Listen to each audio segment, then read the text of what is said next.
Morning student. तो once again अपन start कर रहे हैं कॉम्प्लेक्स एनालिसिस का नेक्स्ट लेक्चर।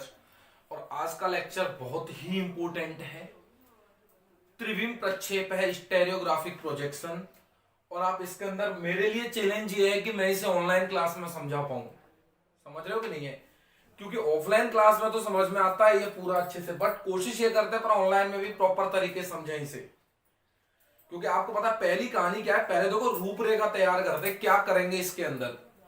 जैसे आपको पता है कि एवरी कॉम्प्लेक्स नंबर, प्रत्येक कोई सी भी संख्या ले लो, उसे एक प्लेन के अंदर दर्शा सकते हैं। बोलो दर्शा सकते हैं कि नहीं? दर्शा सकते हैं। बता दिया था फर्स्ट लेक्चर कि एवरी कॉम्प्लेक्स नंबर, कोई सा भी इस दुनिया के अंदर कॉम्प्लेक्स नंबर ले लो, उसे एक प्लेन में दर्शा सकते हैं, एक्स एंड वाई कोऑर्डिनेट मान करके एक समतल में दर्शा सकते हैं।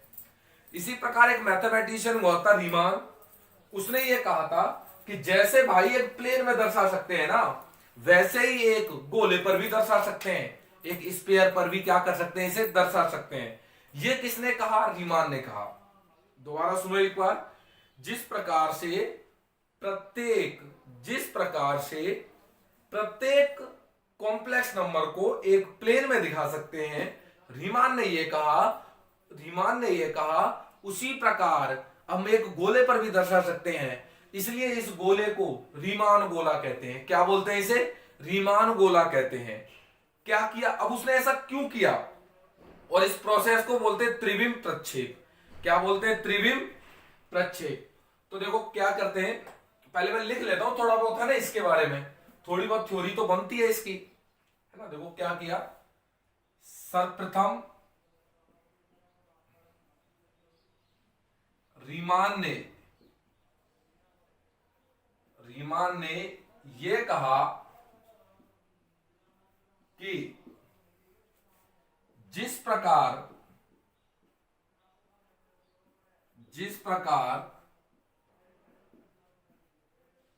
प्रत्येक समिश्र संख्या को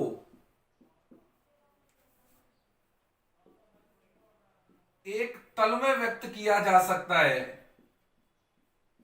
एक तल में व्यक्त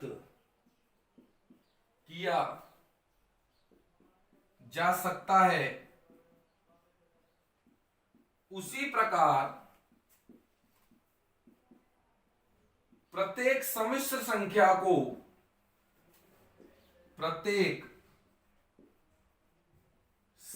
संख्या को एक गोले, स्फीयर में भी शो किया जा सकता है।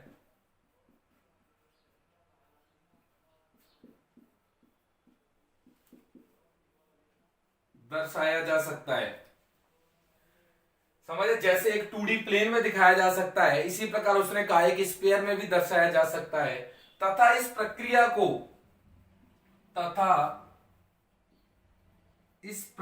को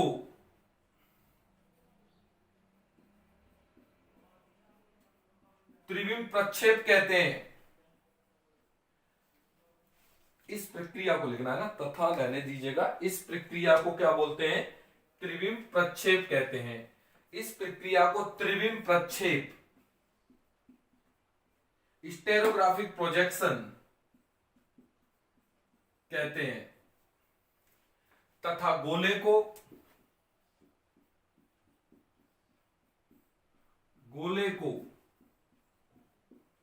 रीमान गोला कहते हैं।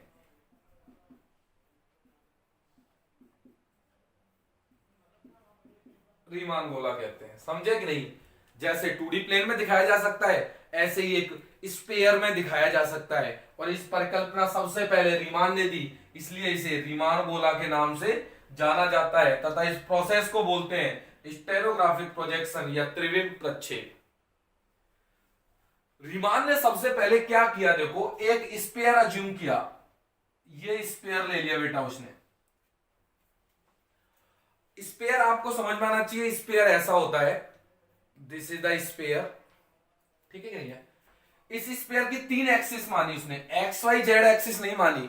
उसने नई एक्सिस दी, नाम इनको देखिएगा उन्होंने क्या नाम लिया अपन ने इसे, एक्जाई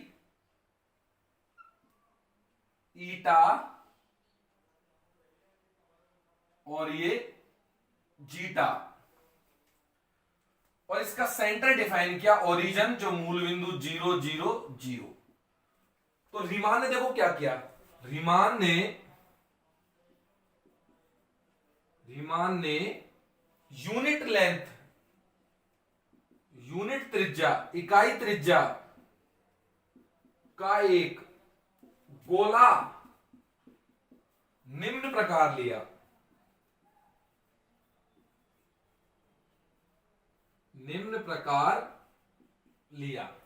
वो गोला उसने क्या माना, देखो बेटा, xi square eta square plus zeta square is equal to 1।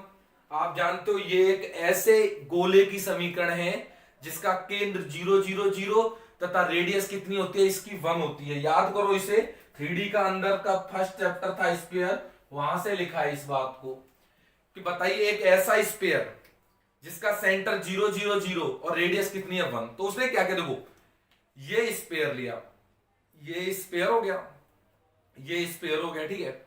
Centre क्या है उसका 0 0 0, फिर सेंटर मतलब अधर बीच, ये बॉल है एक तरीके की स्फीयर है और इसके बीचों बीच सेंटर 0 0 0, ये एक्जाई, ये ईटा और ऊपर की तरफ कौन आ रहा है, जीटा, ऊपर की तरफ कौन आ रहा है, जीटा।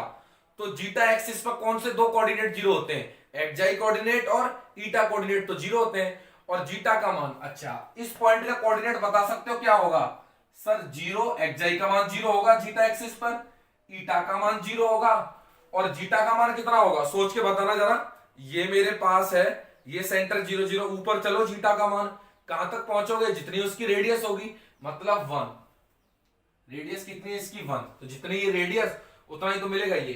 अच्छा इसको बोलते हैं अपन नॉर्थ पोल, उत्तरी ध्रुव, नॉर्थ पोल, उत्तरी ध्रुव, नॉर्थ पोल। और सिमिलरली इसके जैसे नीचे आते हैं, जैसे कि ये मेरे पास है स्फीयर, ये इसके ऊपर, फिर जी जो है सेंटर, और फिर नीचे नीचे आए तो उसमें क्या होगा, मतलब जीटा एक्सिस पर, तो इसके कोऑर्डिनेट क्या हो जाएंगे 0 0 और -1, भाई ऊपर +1 नीचे -1, इसे बोलते हैं साउथ पोल, साउथ पोल दक्षिणी ध्रुव, दक्षिणी ध्रुव कहते हैं, ठीक।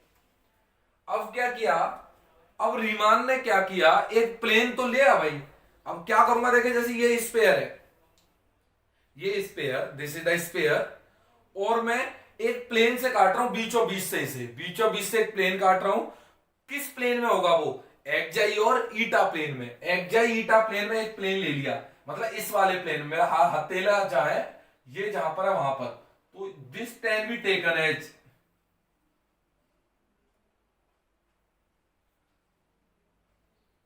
ये एक तरीके से प्लेन ले लिया उसने, देखो ये स्पेयर और बीचों बीच से काटता हुआ, this is the plane, this is क्या ले लिया उसने, प्लेन ले लिया। अच्छा ये प्लेन जेड प्लेन ही है,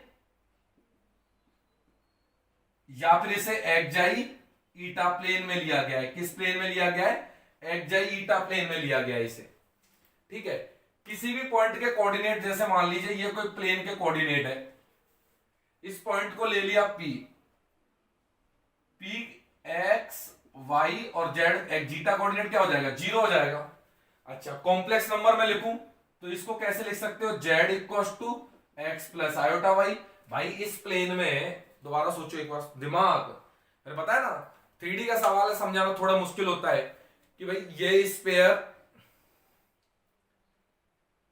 बीचों बीच से काटता हुआ एक प्लेन, इस प्लेन पर एक्स और वाई होंगे, जेड कोऑर्डिनेट मतलब जीटा कोऑर्डिनेट कितना होगा 0 होगा, कोई सा भी एक पॉइंट ले लिया, ये पॉइंट उठा लिया, जेड बराबर एक्स प्लस आयोटा वाई, तो एक्स और वाई कोऑर्डिनेट आ गए, मतलब एक्जाई का मान एक्स हो गया, ईटा का मान वाई हो गया, और जीटा तो क्या होगा इस प्लेन पर 0 होगा। अब देखो, अब ये कोशिश किस तरीके से करते हैं, अब देखो दोबारा थोड़ा और दिमाग लगाएंगे, ये मेरे पास स्फीयर, ये प्लेन से कटवाया उसे बीचों बीच से, दिमाग रखा ना, और इस प्लेन पर कोई एक पॉइंट ले लिया, ये पॉइंट हो गया x0 0, xy0, ये इसका नॉर्थ पोल है। जब आप नॉर्थ पोल से इसे मिलाओगे, एक लाइन खींचोगे नॉर्थ पोल से मिलाती हुई, तो कहीं बीच में किसी स्पेयर पर काटेगी कि नहीं, पॉइंट पर टच होगी कि नहीं, ये लाइन टच होगी। दिमाग लगाओ आप, ये बॉल बीचों बीच से काटता हुआ एक प्लेन, उस पर कोई सा पॉइंट ले लिया, और जब आप इसे मिलाओगे नॉर्थ पोल से, तो ये निश्चित रूप से स्पेयर पर कहीं बीच में काटेगी। जैसे कि आपने इसे जब ज्वाइन किया, इस लाइन को P और N लाइन को जब ज्वाइन किया आपने, तो ये लाइन निश्चित रूप से स्पेयर पर काटेगी, और स्पेयर पर इस पॉइंट के कोऑर्डिनेट होंगे P स्टार, और जनरल कोऑर्डिनेट एक्स ईटा और जीटा ले लिए। ठीक है कि नहीं है? तो मुझे सिर्फ ये एक्स ईटा और जीटा ही निकालना है। क्या निकालना है? एक्स ईटा और जीटा ही निकालना है मुझे। एक बार दोबारा सुनिएगा कि ये मेरे पास स्पेयर बीचों बीच से काटता हुआ एक प्लेन, ये पॉइंट हो गया है, प्लेन पर एक पॉइंट ले लिया जेड। अब इसको जब आपने नॉर्थ पोल से मिलाया तो एक पॉइंट स्पेयर में मिला, तो कह सकता हूं मैं इस पॉइंट को कहां दर्शा दिया, यहां दर्शा दिया। फिर आप दूसरा जेड चेंज कर लोगे, फिर नॉर्थ पोल से मिलाओगे, फिर दूसरा पॉइंट स्क्वायर पे मिलेगा तो आपने उस पर दर्शा दिया। तीसरा पॉइंट आपने प्लेन पर ले लिया, फिर आप नॉर्थ पोल पे मिलाओगे तो एक पॉइंट आपको मिल गया यहां पर। बिल्कुल क्लियर बात है ये। अच्छा अच्छा अच्छा, तो आपको मिल गया। कह सकता हूं कि मैं आप कोई सा पॉइंट ले लो प्लेन पर, जब आप नॉर्थ पोल से मिलाओगे वो निश्चित रूप से स्पेयर पर एक पॉइंट मिल जाएगा, वहां वो दर्शा जाएगा। मतलब इस पॉइंट को यहां दर्शा दिया, इस पॉइंट को यहां दर्शा दिया, और इस पॉइंट को स्पेयर पर दर्शा दिया, खत्म कहानी। सारे पॉइंटों को स्पेयर पर दर्शा दिया।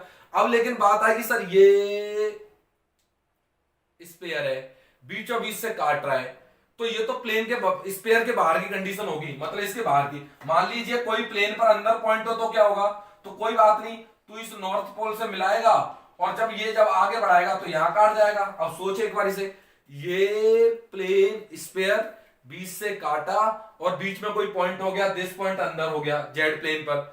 अब जब इसको नॉर्थ पोल से मिलाएगा तो अब तो नहीं काट रहा है, नॉर्थ पोल पे ही काट रहा है। फिर जब नीचे बढ़ाएगा तो ना इस तरफ, तो ये जब स्पेयर का जो ये वाली साइड होगी यहां पर काट जाएगा, तो ये पॉइंट मिल जाएगा। तो दिमाग के अंदर आप ये लाइए, ये सोचिएगा, दोबारा दिमाग लगाइए कि ये स्पेयर पर ये प्लेन ने काटा, प्लेन के इस बिंदु को यहां दर्शा दिया गया, इस बिंदु को यहां दर्शा दिया गया, उस बिंदु को यहां दर्शा दिया गया। तो मैं कह सकता हूं कि जो एक्स ईटा जीटा क्या है, इस पॉइंट को कहां दर्शा गया, पी स्टार दर्शा दिया गया बस। तो आपको करना क्या है, किस पी स्टार का ही मान निकालना है। किसका मान निकालना है? पी स्टार का। समझ गए क्या कंसेप्ट था कि भाई ये स्पेयर बीचों बीच से काटा, इस पॉइंट की, प्लेन के पॉइंट की इमेज स्पेयर पर कैसे नजर आएगी, ये नजर आएगी पी स्टार एक्स ईटा जीटा। अब ये निकालोगे कैसे, ये प्रोसेस देखते हैं अपन। तो सबसे पहले मैं पीएन की इक्वेशन निकालूंगा, पीएन लाइन की समीकरण लिखूंगा। अब देखो मैं क्या करता हूं, इसे मिटाता हूं। 1 मिनट रुकिएगा, मैं इसे मिटाता हूं, है ना, रोक कर मिटाएंगे आराम से।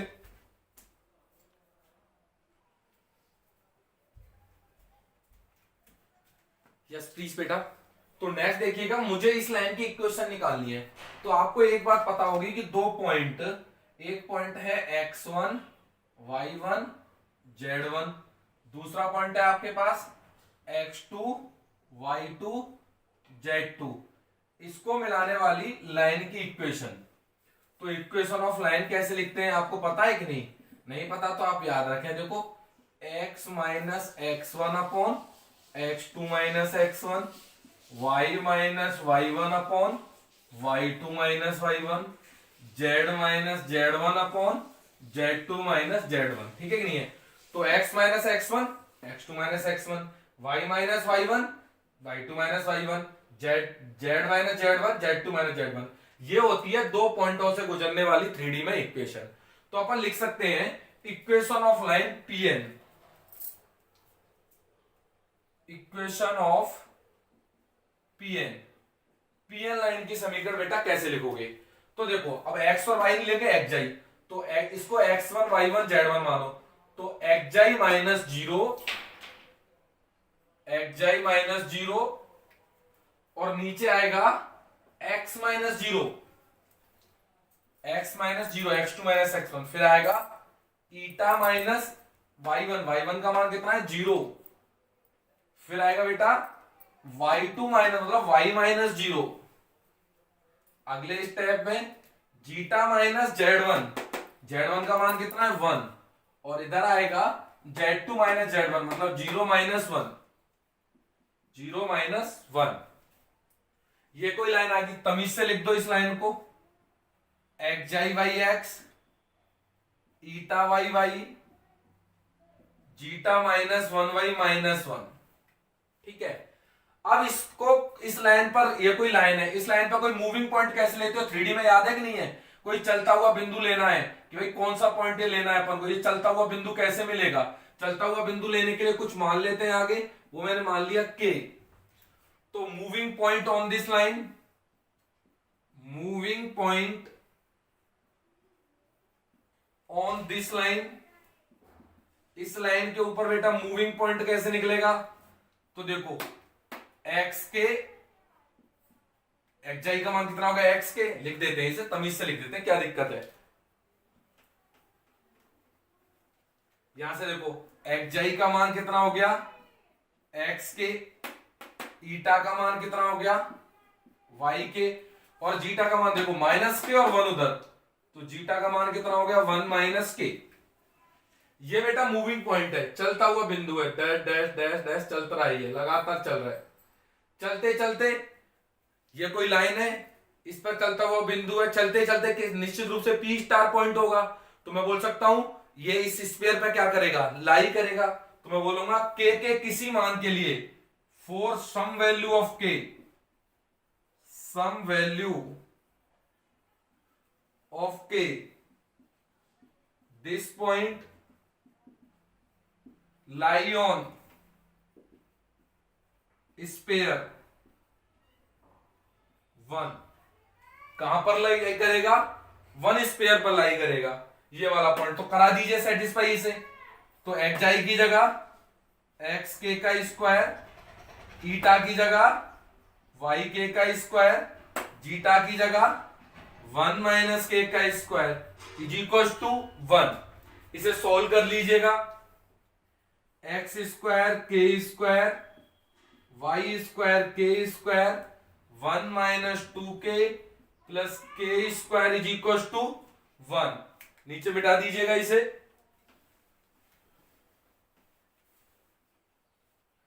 एक्स स्क्वायर के स्क्वायर, ठीक है कि नहीं है? अब 1 से 1 क्या हो जाएगा, क्रॉस हो जाएगा, सब में से बेटा के भी कॉमन आ रहा है। अब इधर क्या बच रहा है, एक्स स्क्वायर के वाई स्क्वायर के माइनस में 2 प्लस के स्क्वायर, के कॉमन निकल गया, के आ गया इज इक्वल टू 0। अब एक के का मान क्या दिया इसने, 0 दिया, यहां से मिल गया। और एक के का मान कैसे निकलेगा, जब इसको 0, इनमें देखो x square y square z के, इन सब में से के कॉमन निकाल लो, के कॉमन निकाल लिया तो x square plus y square plus 1 minus 2 is equal to 0। तो के का मान कितना आ गया, 2 अपॉन में x square plus y square plus 1। तो भाई के 2 मान मिले, के 2 मान मिले। तो देखो समझो, ये स्पेयर था, ये पॉइंट था, जब आपने इस पर चलता हुआ बिंदु लिया तो एक बार तो पी स्टार मिला होगा के मान के लिए, और जब आगे बढ़ाया होगा एक बार क्या मिलेगा, नॉर्थ पोल मिलेगा। तो के 2 मान तो मिल नहीं थे, एक क्योंकि एक बार तो इस स्पेयर पे ये पी स्टार पॉइंट और दूसरा पॉइंट क्या है, नॉर्थ पोल मिला। अब किसके लिए नॉर्थ पोल मिला, जब के बराबर 0 रखोगे, देखो इसमें 0 0 और 1 आ जाएगा, तो ये तो नॉर्थ पोल मिल गया। मतलब के बराबर 0, मैं क्या लिखूंगा यहां से, जस्ट 1 सेकेंड इधर लिखूंगा मैं, के बराबर 0 क्या गिव्स करता है अपन को, गिव्स, के बराबर 0 गिव्स नॉर्थ पोल, 0 0 1 देता है। तो अपन नॉर्थ पोल में इंटरेस्टेड नहीं है, अपन क्या है इस पी स्टार में, और पी स्टार कौन देगा, ये दूसरा के का मान देगा। So coordinate of P star, so coordinate of P star x eta और जीटा, ये कोऑर्डिनेट आ जाएंगे इसके। एक्स के, तो एक्स तो है ही, के का मान रख दो 2, तो कितना हो जाएगा, मैं तो बेटा इसको थोड़ा ढंग से लिखता हूं मिटा करके ऊपर, अब आपने लिख लिया होगा लिख लिया। तो मैं इस x y z x y eta zeta को यहां ना लिख करके मैं थोड़ा नीचे लिखता हूं, यहां पर ये लाइन की इक्वेशन मिटा देते हैं क्योंकि ये अपने काम के रिजल्ट आएंगे आगे। तो जब आप इसे सॉल्व करोगे यहां पर, तो यहां एक्स वाई की वैल्यू कितनी आएगी, 2x, एक्स तो है ही है, 2x अपॉन में x square plus y square plus 1। Eta की वैल्यू कितनी आ गई मेरे पास, देखिएगा ईटा की वैल्यू, ईटा की वैल्यू ईटा ईटा ईटा ईटा वाई के, तो वाई के तो कितना हो जाएगा ये 2y x square plus y square plus 1। और जीटा की वैल्यू कितनी आ गई 1 माइनस के की वैल्यू 2 अपॉन में x square plus y square plus 1। अच्छा इसे सॉल्व कर लो, जीटा को थोड़ा सा सिंपल लिख जाओगे, x square plus y square plus 1 LCM ले लो और ये -2 है तो कितना आ जाएगा x square plus y square minus 1 और x square y square plus 1। लो भाई, अब आप कोई पी पॉइंट की इमेज कहां मिल गई, आपको बताया था ना ये पी पॉइंट है और इसकी इमेज क्या बनी पी स्टार। तो मुझे पी स्टार निकालना था, पी स्टार कैसे निकला, एक्स ईटा और जीटा। ये मेरे पास आंसर आ गया, ये मेरे पास क्या आ गया, आंसर आ गया। अब कहने का मतलब ये है कि आप इस दुनिया में, आप इस दुनिया में कोई सा भी पॉइंट दीजिए प्लेन पर, मैं किस पे निकाल लूंगा उसे, स्फीयर पे निकाल लूंगा। कैसे, एक्स वाई का मान यहां रख दूंगा, आंसर आ जाएगा। जैसे किसी ने जेड प्लेन पर दे दिया 1 प्लस आयोटा, क्या दे दिया 1 प्लस आयोटा, और पूछे मुझे प्लेन उस पर दिखाओ स्फीयर पर, तो प्लेन पे दे दिया तो एक्स का मान कितना है यहां पर 1 है और वाई का मान यहां कितना है 1 है, एक्स बराबर वाई बराबर 1 यहां रख दीजिए, एक्स जाई ईटा और जीटा का मान आ जाएगा, कंप्लीट वर्क। ठीक है कि नहीं, तो क्या मतलब हुआ कि भाई प्लेन पर कोई सा पॉइंट दे दे, मैं कहां दिखा दूंगा उसे, स्फीयर पर। दिखाया कैसे, इतनी मेहनत करके। ठीक है, तो ये वन ऑफ द इंपोर्टेंट है। अच्छा इसकी एक और देखिएगा, एक और कहानी, जैसे इसमें क्या किया अपन ने कि प्लेन पे पॉइंट दे दे, तुम स्फीयर पे दिखा देते हो, सही है कि नहीं है, प्लेन पे दे दे स्फीयर पे दिखा देते हो। उल्टा भी होता है इसका कि स्फीयर पर दे दे प्लेन पे कैसे दिखाओ, स्फीयर पर दे दे प्लेन पे कैसे दिखाओ। इसके लिए देखिएगा फंडा, उल्टा फंडा। तो इसका आंसर तो ये आ गया, उल्टा फंडा देखिएगा, मैं इसे मिटाता हूं, उल्टा फंडा। अब उल्टा फंडा का मतलब क्या है, देख भाई बहुत सिंपल है, उल्टा फंडा कोई ज्यादा टफ थोड़ी नहीं है।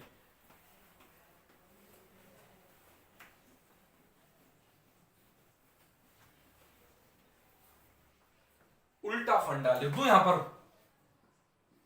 उल्टा फंडा।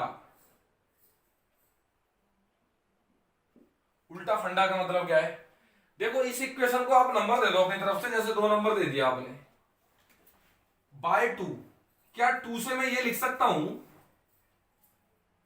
X xi upon x eta upon y zeta -1 upon -1, चलेगा, के को लो ही मत, क्या मतलब है, बाद में ले लेंगे कुछ दिक्कत आएगी तो। और तुम इससे लिख दो इसे x xi upon x eta upon y, minus common ले काट दो तो कितना हो जाएगा 1 माइनस जीटा। एक बार आप फर्स्ट और थर्ड रेशो लिखो, फर्स्ट एंड थर्ड रेशो इनको कंपेयर कर लो, तो x xi upon x 1 minus zeta, तो यहां से x का मान कितना आ गया एक्स जाई अपॉन में 1 माइनस जीटा। और सिमिलरली जब इन दोनों को कंपेयर करोगे eta upon y 1 minus zeta, तो यहां से y की वैल्यू कितनी आ जाएगी ईटा अपॉन में 1 माइनस जीटा। लो गुरुजी, अब आप बोलो, अब आप मुझे स्फीयर पर कोई सा भी पॉइंट दे दो एक्स जाई ईटा जीटा, तो एक्स जाई ईटा जीटा मैं यहां रख करके क्या निकाल लूंगा एक्स और वाई, एक्स और वाई किस पे आ जाएगा प्लेन पर। हो गया ना उल्टा फंडा, प्लेन पे दे दो स्फीयर पे यहां से निकाल लूंगा, स्फीयर पर दे दो प्लेन पे यहां से निकाल लूंगा। ये one of the important formulas है आंसर। देखो एक और कहानी है, यहां पर तो कोई दिक्कत नहीं है, आप प्लेन पे कोई सा पॉइंट दे दो, बड़े प्यार से स्फीयर पे दिखा दोगे इन फॉर्मूलों में, क्योंकि नीचे वाला कभी जीरो नहीं हो रहा, कोई फैलने वाली चीज नहीं है। लेकिन आपको पता है कि स्फीयर पर एक पॉइंट ऐसा है जिस पर ये फैल जाएगा क्वेश्चन। कैसे फैल जाएगा, जैसे किसी ने यहां पर जीटा का मान 1 रख दिया, जीटा का मान क्या रख दिया 1, तो 1 माइनस 1 जीरो, जीरो का भाग दिया इन्फिनिटी, 1 माइनस 1 जीरो, जीरो का भाग दिया इन्फिनिटी, एक्स और वाई दोनों इन्फिनिटी, मतलब अनंत पर मिल रहा है, कोई कहानी नहीं है। और जीटा का मान 1 केवल एक ही पॉइंट पर हो रहा है, नॉर्थ पॉइंट पर। याद रखो ये है जीटा ऐसे ऊपर बढ़ रहा है, तो केवल नॉर्थ पॉइंट एक ऐसा पॉइंट है जहां पर जीटा का मान क्या हो रहा है 1 हो रहा है। तो मैं बोल सकता हूं कि इस नॉर्थ पॉइंट को अगर आप पुट करोगे, अगर आप इस नॉर्थ पॉइंट को पुट करोगे इसमें और कोशिश करोगे कि बता प्लेन पे क्या मिला, तो कोई पॉइंट नहीं मिलता, अनडिफाइंड पॉइंट मिलता है। तो मैं बोल सकता हूं कि भाई प्लेन का तो हर पॉइंट को तू यहां दिखा सकता है, बट स्पेयर का केवल एक पॉइंट को छोड़ दे। किस पॉइंट को? 001 को छोड़ दे इसको, क्योंकि इसकी इमेज नहीं दिखा सकता, बाकी सभी पॉइंटों की तू इमेज प्लेन में दिखा सकता है, क्योंकि 001 पर ही रायता फैल जाता है यहां पर। ठीक है कि नहीं है? तो इस बात को ये लिखने के बाद एक नोट डाल के लिखेंगे। नोट बहुत ही इंपॉर्टेंट है, नोट बहुत ही इंपॉर्टेंट है। क्या इंपॉर्टेंट है? नोट डाल के लिखेंगे इस बात को, नोट डाल के। स्पेयर के केवल बिंदु नॉर्थ पोल 001 की इमेज जेड प्लेन में प्राप्त नहीं की जा सकती, भाई नहीं की जा सकती, बाकी सबकी इमेज प्राप्त की जा सकेगी। तो आप याद रखें, बेहतरीन इंपॉर्टेंट फॉर्मूले हैं, ये आपको आना चाहिए। ये कब यूज करोगे? जब प्लेन पे पॉइंट दे दे, एक्स वाई ईटा जीटा पूछे। ये कब यूज करोगे? जब स्पेयर पर पॉइंट देके एक्स और वाई पूछे। अच्छा, इससे रिलेटेड बेटा क्वेश्चन भी है, जैसे देखिएगा, मैं बता देता हूं क्योंकि ज्यादा है नहीं है, फिर मैं आपको बार बार उसी प्रोसेस को दोबारा पढ़ाऊं लिखाऊं, कोई मतलब नहीं निकलता। आप तो क्योंकि शॉर्ट एंड ट्रिक अजमाया करो, शॉर्ट कंसेप्ट यूज किया करो। अनसोल्ड नंबर 12 पॉइंट दे रखे हैं, एक 1 दे रखा है, एक -1 दे रखा है, एक 1 minus iota upon under root 2 दे रखा है, और एक आयोटा दे रखा है। पूछा क्या? ये सारे जेड प्लेन में दे रखे हैं, आपको स्पेयर पर पॉइंट चाहिए। कहां पर स्पेयर पर पॉइंट चाहिए? तो केस नंबर 1 ले लो। केस नंबर 1 मतलब पहला क्वेश्चन, जब जेड का मान 1 है, इसकी इमेज चाहिए आपको किस पर? स्पेयर पर। तो जेड का मान मतलब 1, मतलब 0 आयोटा हो गया ये, तो एक्स का मान कितना हो गया? 1 हो गया, और वाई का मान कितना हो गया? 0। एक्स और वाई का मान उठाकर यहां रख दो, एक्स ईटा जीटा में पॉइंट मिल गया स्पेयर पर। दूसरा क्वेश्चन ले लो, जेड बराबर -1, तो इसे 0 आयोटा लिख लो, एक्स की वैल्यू -1 और वाई की वैल्यू कितनी हो जाएगी? 0। एक्स और वाई का मान यहां रख दो, स्पेयर पर पॉइंट मिल गया। ऐसे ही इसमें एक्स की वैल्यू 1/√2, वाई की वैल्यू -1/√2, इसमें एक्स की वैल्यू 0 और वाई की वैल्यू 1, सबकी वैल्यू यहां रख दो और आराम से पॉइंट मिल जाएगा। ठीक है कि नहीं है? ये मेहनत आप लोगों के लिए होमवर्क रहेगा, समझा मैंने दिया, प्यार से उतार लीजिएगा, एग्जाम में क्वेश्चन ही आते हैं। तो स्टेरोग्राफिक प्रोजेक्शन में से सिर्फ 2 ही क्वेश्चन बनते हैं। एक तो ये क्वेश्चन बनता है, आर्टिकल पूरा पूछेगा, और दूसरा क्वेश्चन ये बनता है जो इसकी एक थ्योरम है, जिसे अपन नेक्स्ट लेक्चर्स में करेंगे। वेरी वेरी इंपॉर्टेंट थ्योरम है। ठीक है? Okay, thank you so much.